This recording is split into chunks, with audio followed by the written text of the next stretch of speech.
Bismillahirrahmanirrahim. Assalamualaikum warahmatullahi wabarakatuh. Waalaikumsalam. Innal hamdalillah na'maduhu wa nasta'inu wa nastaghfiruh wa na'udzubillahi min syururi anfusina wa min sayyiati a'malina. May yahdihillahu fala mudhillalah wa may yudlil fala hadiyallah. Asyhadu an la ilaha illallah wa asyhadu anna Muhammadan abduhu wa rasuluh la nabiyya ba'da amma ba'du.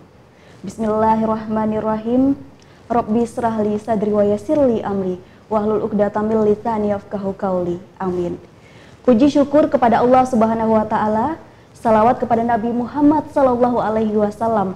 Allahumma sholli ala Muhammad wa ala ali Muhammad.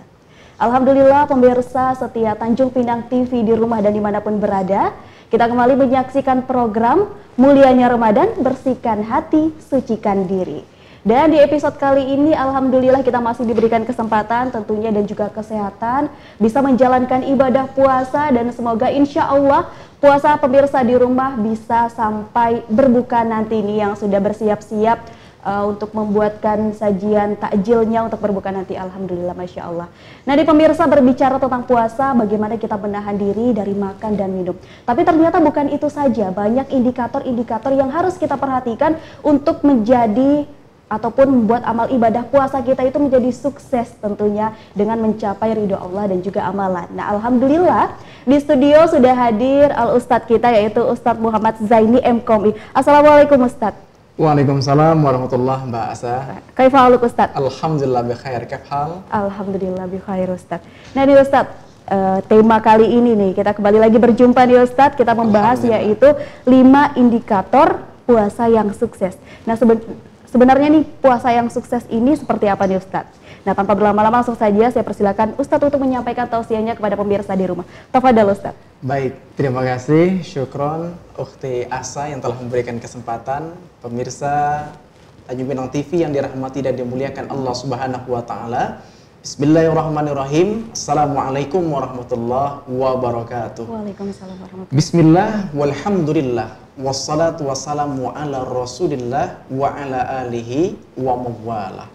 Alhamdulillah, bersyukur nih kita kepada Allah. Alhamdulillah. Allah masih mempertemukan kita dengan bulan suci Masya Ramadan. Allah, luar biasa. Mudah-mudahan Ramadan kita berkah. Amin. Apalagi di tengah suasana pandemi COVID-19, Betul. kita senantiasa mudah-mudahan sehat walafiat. Amin, amin. Tapi menarik tadi pertanyaan Mbak Asa. Iya. Bagaimana indikator orang yang puasanya itu sukses? Betul sekali Ustadz. Karena jangan sampai kita memasuki bulan Ramadan berpuasa hanya sebatas menahan lapar dan haus. Iya. Tapi kita harus sukses. Ada target yang harus kita capai. Betul sekali. Bahwa target puasa itu sebagaimana Allah jelaskan di dalam Al-Qur'an, di dalam surah Al-Baqarah ayat 183, A'udzubillahi minasyaitonirrajim. Ya ayyuhalladzina amanu kutiba alaikumusiyam kama kutiba alal ladzina min qablikum la'allakum tattaqun. Di dalam ayat ini Allah menegaskan, wahai orang-orang yang beriman, telah diwajibkan atas kalian berpuasa sebagaimana telah diwajibkan atas orang-orang sebelum kalian, agar kalian bertakwa. Di sini Allah sapa begitu indah Mbak Asa. Allah sapa dengan kalimat an-nidaul habib wal khas, kalimat yang penuh dengan kasih sayang dan istimewa serta spesial dari Allah. Apa itu? Ya ayyuhalladzina amanu, wahai orang-orang yang beriman. Kemudian panggilan yang indah ini akan menyentuh jiwa. Ketika Allah berikan sebuah kewajiban, kita akan tergerak melaksanakannya, yaitu ibadah puasa. Allah telah wajibkan. Jadi ibadah puasa ini adalah kewajiban yang Allah wajibkan kepada kita, merupakan rukun Islam yang ketiga. Biar sempurna nih keislaman kita. Iya. Kemudian Allah juga jelaskan ibadah puasa ini sebagaimana orang-orang sebelum kalian. Ini memberikan ibroh, memberikan manfaat. Apa? Ternyata kalau sederhana, umat terdahulu diwajibkan juga loh puasa. Umat-umat Nabi dan Rasul terdahulu. Berarti mereka itu kuat. Kalau mereka kuat melaksanakan, insya Allah umatnya Nabi Muhammad juga kuat dan mampu melaksanakan ibadah puasa sebulan penuh di bulan suci Ramadan. Dan ada target. Apa targetnya? La'allakum tattaqun. Mudah-mudahan kalian menjadi orang yang bertakwa. Ini yang kita harapkan. Goalsnya adalah menjadi orang yang bertakwa. Nah, puasa yang sukses itu adalah puasa yang mencapai kepada ketakwaan kepada Allah Subhanahu wa ta'ala. Maka ketakwaan itu sangat penting. Allah jelaskan dalam surah At-Tolaq ayat 2 dan 3, bagi orang yang bertakwa ada garansi dan jaminan dari Allah. Luar biasa, Apa Masya jaminan Allah. dan garansi dari Allah? Allah jelaskan, wa may yattaqillaha yaj'al lahu makhraja wa yarzuqhu min haitsu la yahtasib. Barang siapa yang bertakwa kepada Allah, maka Allah akan berikan jalan keluar bagi kesulitan kehidupannya, dan Allah akan memberikan rizki dari jalan yang tak disangka-sangka. Rasanya macam tak ada orang yang tak punya masalah. Rasanya macam tak ada orang yang tak punya problem. Pasti ada. Maka orang yang cerdas ketika dia punya masalah, ketakwaan menjadi solusinya. Tingkatkan takwa, berdoa sama Allah, tingkatkan ibadah, Allah berikan pertolongan. Sesuai dengan ayat yang kita baca 17 kali dalam sehari semalam di dalam sholat kita, iyyaka na'budu wa iyyaka nasta'in. Hanya kepadamu ya Allah kami beribadah, dan hanya kepadamu ya Allah kami mohon pertolongan. Nah, seperti apa sih puasa orang yang sukses yang mencapai kepada ketakwaan? Ada 5 indikator orang yang sukses puasanya. Apa saja tuh, Ustaz? Yang pertama, ketika datangnya bulan suci Ramadan dia gembira.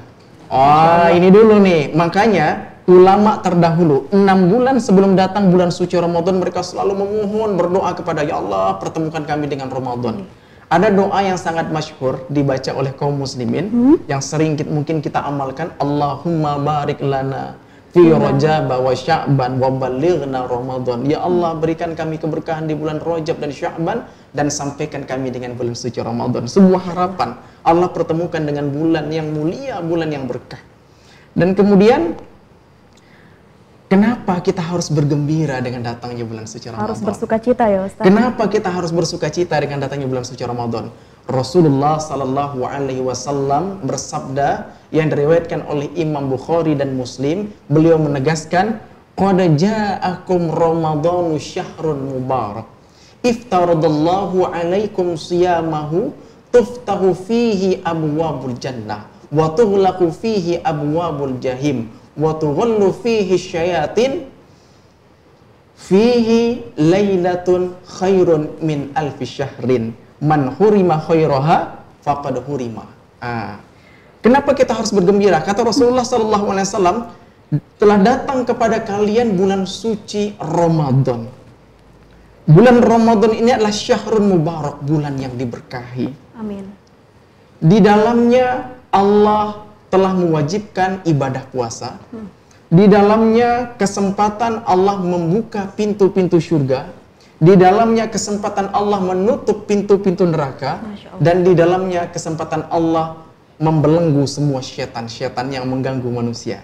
Dan kemudian Allah juga jelaskan, di dalamnya ada suatu malam yang lebih baik daripada 1000 bulan, yaitu malam Lailatul Qadar. Maka kata Rasulullah SAW, barang siapa yang dihalangi untuk mendapatkan kebaikan di bulan suci Ramadan, sungguh dia terhalangi. Jadi kenapa kita bergembira? Pertama, di dalamnya itu kita diwajibkan puasa. Puasa banyak sekali manfaatnya untuk rohani dan jasmani kita. Ternyata secara rohani akan meningkatkan hormon endorfin kita. Ada semangat kebahagiaan. Orang yang bahagia itu insya Allah kehidupannya penuh dengan ketentraman. Masya Allah. Dan kemudian akan menguatkan jiwanya. Dan kemudian menyehatkan fisiknya. Secara medis, puasa itu memberikan dampak yang sangat luar Betul biasa. sekali, Ustaz. Memperbaiki metabolisme pencernaan kita. Kemudian ternyata membuang toksin dalam tubuh kita. Racun-racun ya, Banyak Ustaz. sekali orang yang merasakan manfaat dari puasa. Termasuk orang penyakit mah ada manfaatnya. Kemudian di dalamnya itu, kenapa pintu surga dibuka? Karena kesempatan kita untuk meraih pahalanya Allah. Kesempatan kita untuk beramal soleh. Dan kemudian kenapa pintu neraka ditutup? Ini memberikan pemahaman, nggak ada lagi kesempatan kita untuk berleha-leha. Nggak ada kesempatan kita lagi untuk bersantai-santai. Tidak ada lagi kesempatan kita untuk melakukan perbuatan dosa dan maksiat. Kita fokus menghabiskan waktu dan pikiran kita hanya untuk beribadah kepada Allah Subhanahu wa Ta'ala. Dan kemudian setan-setan dibelenggu. Maksudnya apa? Setan nggak ada kesempatan mengganggu orang-orang yang beriman dan beramal soleh. Dan kemudian di dalam hadis ini juga memberikan pemahaman kepada kita bahwa orang yang berpuasa di bulan suci Ramadan ada kesempatan untuk meraih Lailatul Qadar, di mana Lailatul Qadar ini lebih baik daripada 1000 bulan. Masya Allah. Nah, mudah-mudahan kita mampu meraihnya. Amin ya Rabbal Alamin. Indikator yang kedua, orang yang sukses itu ketika berada di bulan Ramadan ini semakin meningkat imannya dan semangat ibadahnya. Wah. Karena ditingkatkan pahalanya juga berlipat ganda ya Ustaz. Dan pahalanya dilipat gandakan oleh Allah. Jadi kalau kita berada dalam bulan suci Ramadan, nggak meningkat iman kita, kemudian nggak semangat kita dalam beribadah, perlu dipertanyakan, apakah kita termasuk orang pilihan Allah? Apakah kita termasuk orang yang sukses berpuasa di bulan suci Ramadan? Kemudian begitu banyak. Bagaimana caranya? Pertama adalah tunaikan yang wajib, hidupkan yang sunnah. Kewajiban puasa, sholat 5 waktu itu dijaga. Kemudian menghidupkan malamnya dengan tarawih. Kemudian kita senantiasa membaca Al-Quran, berzikir, berdoa, berselawat, bersedekah, berinfak. Itu kesempatan kita dilipat gandakan oleh Allah Subhanahu Wa Taala pahalanya. Kemudian yang ketiga, bahwa orang yang sukses dalam melaksanakan ibadah puasa adalah orang yang mampu mengendalikan hawa nafsunya. Orang yang mampu mengendalikan hawa nafsunya, insya Allah itu orang yang sukses. Karena inti dari ibadah puasa adalah pengendalian hawa nafsu. Tidak hanya menahan diri dari lapar dan haus, tetapi juga mengendalikan lisannya, ucapannya, hatinya, pikirannya, perbuatannya dari segala sesuatu yang mengurangi nilai kualitas ibadah puasa. Dan kemudian yang keempat, terlihat dia semakin peduli dengan sesama. Dia gemar berinfak. Makanya kita kalau di bulan Ramadan itu dianjurkan sama Rasul memberikan makanan takjil untuk berbuka puasa. Ternyata nilai kualitas ibadah puasa itu, ketika kita memberikan takjil untuk berbuka puasa, seperti orang yang berpuasa. Kita puasa, ngasih takjil untuk orang berbuka puasa, maka kita dapat pahalanya double. Wah, insya Allah. Kalau asalkan ikhlas. Betul. Apalagi kasih banyak ikhlas. Masya Allah. Masya Allah, luar biasa. Kemudian bersedekah, berinfak untuk pembangunan masjid, untuk dakwah, untuk pendidikan, itu penting sekali. Kemudian yang kelima, yang terakhir nih, orang yang sukses ketika berada di bulan Ramadan berpuasa adalah dia semakin istiqomah dalam ketakwaan, semakin istiqomah dalam ketaatan.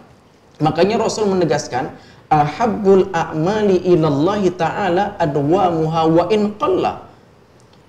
Amalan yang paling dicintai oleh Allah Subhanahu wa Ta'ala dari seorang hamba adalah amalan yang adwamuha, didawamkan, diistiqomahkan, dikonsistenkan, senantiasa konsekuen, meskipun sedikit. Nah, meskipun sedikit, oleh karenanya ketika kita beramal semangat di bulan suci Ramadan, setelah meninggalkan bulan suci Ramadan kita juga semakin semangat, berarti insya Allah indikatornya kita orang yang sukses. Nah, makanya kita setelah melaksanakan bulan suci Ramadan senantiasa sholat berjamaah 5 waktu di masjid misalnya. Kemudian kita susul dengan puasa Syawal 6 hari. Kemudian senantiasa kita membaca Al-Quran, senantiasa kita gemar peduli membantu dengan sesama, dan kemudian kita senantiasa berzikir, bersolawat, dan kita mampu mengendalikan diri kita secara istiqomah. Insya Allah, mudah-mudahan kita termasuk orang yang sukses, yang mencapai kepada derajat ketakwaan di sisi Allah. Amin, amin ya Rabbal alamin. Wah, luar biasa sekali ya Ustadz, karena banyak sekali indikator-indikator penting yang harus kita perhatikan, karena sangat rugi sekali untuk orang-orang yang tidak meningkatkan kualitas ibadahnya, karena dilipat gandakan ya Ustadz. Wah, luar biasa. Dan ini pemirsa, kita akan berbincang lagi bagaimana pengaplikasian 5 indikator tadi yang disebutkan oleh Al-Ustadz. Nah, kita jeda iklan dulu pemirsa, tetaplah bersama kami dalam program Mulianya Ramadan, bersihkan hati, sucikan diri.